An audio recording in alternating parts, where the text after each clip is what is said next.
What's up, everybody? This is Arctic Wolf Gamer. Today, we're reacting to Top 10 Most Surfing Events in 2016 by Rob Dyke.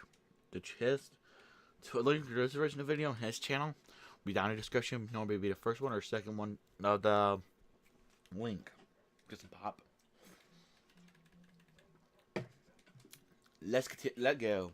Reflect on the fond memories we've had and the accomplishments we've achieved this year. But we also remember the bad times, or in some cases, the tragic moments that changed lives forever. While acts of terrorism are no doubt some of the scariest events that have occurred, we wanted to discuss lesser-known cases, as we so often do on my channel. Thank you for all of your support in 2016, and I look forward to the next year with you. Now, let's begin the episode. This one I'm not age restrict. I have to. No, he didn't age restrict it. So I have to keep like I did. Okay, let's go.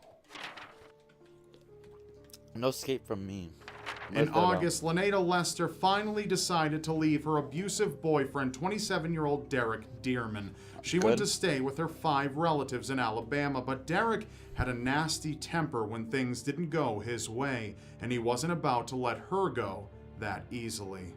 In the early morning hours of August 20th, Derek injected himself with methamphetamine before breaking into Lynetta's relative's home with evil intentions and an axe in hand.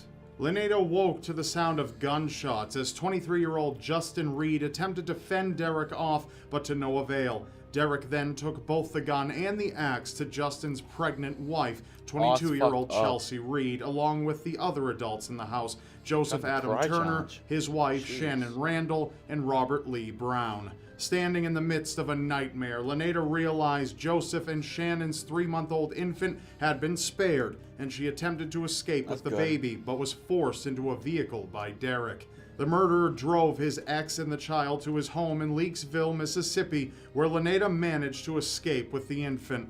Just as Lynetta alerted authorities of the massacre of her family, Derek turned himself in and confessed to the crime. Police called the scene horrific and gruesome, as all 5 victims had multiple axe wounds, including Chelsea Reed, who was 5 months pregnant. Derek Dearman blames his actions on the methamphetamine he took that night and has pled not guilty in the preliminary hearing.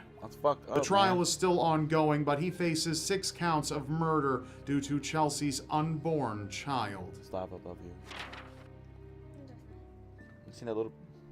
Thanksgiving for the Guy family was a happy occasion. 28-year-old Joel Guy Jr. drove up from his home in Baton Rouge, Louisiana to Knoxville, Tennessee to spend the holiday with his parents and twin sisters. Thanksgiving Day came and went without incident, and nothing seemed out of the ordinary. Then, the following Monday, 55-year-old Lisa Guy never showed up for work and missed a crucial meeting. Co-workers requested officers do a welfare check, and police walked into a crime scene straight out of a nightmare. Lisa and her husband, 61-year-old Joel Guy Sr., were found scattered in pieces inside the house, their bodies dismembered. There were allegedly signs of torture in addition to the multiple fatal stab wounds on their bodies. It also appeared as though someone tried to destroy the evidence in an acidic mixture of chemicals in a bathtub. Investigators zeroed in on the son, Joel Jr., an unemployed LSU dropout. Joel had planned to ask his parents for money over the holiday, but allegedly they informed their son they were cutting him off financially, in hopes he would start fending for himself. Joel Jr. was arrested and faces 2 counts of first-degree murder. Joel's sisters are understandably shocked and devastated by the disintegration of their family, saying they'd planned to have Christmas together soon. Lisa and Joel Sr. had also recently sold their home and were moving in order to start the next chapter of their life in retirement. Wow. About to sell your house and you just like killed you. In August, the Schwab family from Olathe, Kansas wanted to spend one of their last free days of summer at Schlitterbahn Water Park in Kansas City. The park made recent news in 2014 when it opened its most ambitious ride yet, the world's tallest water slide, which they called Verrückt, German for insane. The ride sat 3 passengers into a raft, securing them with Velcro straps, and plunged them down a 17-story drop, then up a smaller crest before a 5-story drop into a pool at the bottom. Footage of early test rides showed sandbags flying off the rafts, failing to stay harnessed inside, which possibly delayed its opening. Still, Verrückt received a safety pass from the state audit and was open to the public without incident. However, on August 7th, 10-year-old Caleb Schwab and his older brother Nate had no idea their day of fun would end in horrific tragedy. The brothers climbed to the top of Verrückt, but were unable to ride down together as they didn't meet the required minimum weight. So both boys went down with strangers, beginning with Nate, who waited at the bottom for Caleb to make his descent. But as Caleb's raft ascended after the initial drop, his harness came loose, sending him flying. His neck collided with one of the metal loops at 65 miles per hour, decapitating the young boy and killing him instantly, and leaving his brother, who witnessed the horrific accident, hysterical. An investigation into the ride revealed there were several complaints of other riders' shoulder straps dislodging, and the park was not actively maintaining tests of the ride, which was closed permanently following Caleb's death. Caleb would have started 5th grade the following week. Wow. In Anderson, South Carolina, 30-year-old Kala Brown and her boyfriend, 32-year-old Charlie Carver, had only been dating for a few months when they decided to move in together.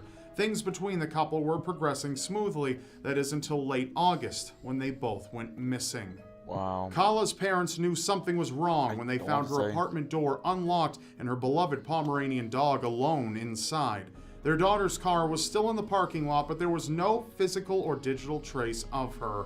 Both Charlie and Kala had seemingly vanished, but beginning on September 6th, Charlie's friends noticed something suspicious on his Facebook profile. Charlie, who rarely ever used social media, was posting, commenting, and updating pictures, but his posts didn't sound like him and were riddled with grammatical errors. He claimed that he and Kala were fine and that they just decided to leave, but with time it became apparent things were not fine.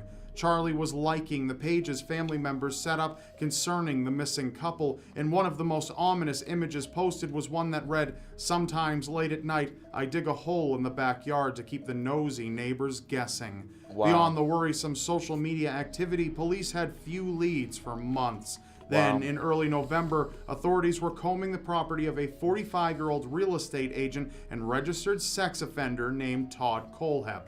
There they found Kala Brown alive, chained like a dog, inside of a shipping container. Kala, who'd worked for Todd, helping him clean up properties before showings, was kidnapped and held hostage by her boss for over 2 months. Kala revealed to police that there were possibly up to 4 other bodies buried on the property, and after excavation, police found 3. The remains of Charlie Carver and 2 other victims, Megan and Johnny Coxey, whom Todd had killed in 2015. Charlie was gunned down, and allegedly, Kala was forced to watch.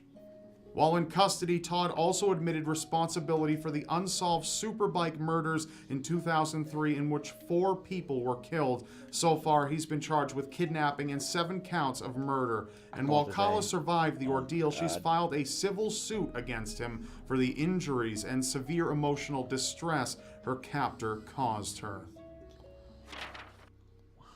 Try not to cry challenge, jeez.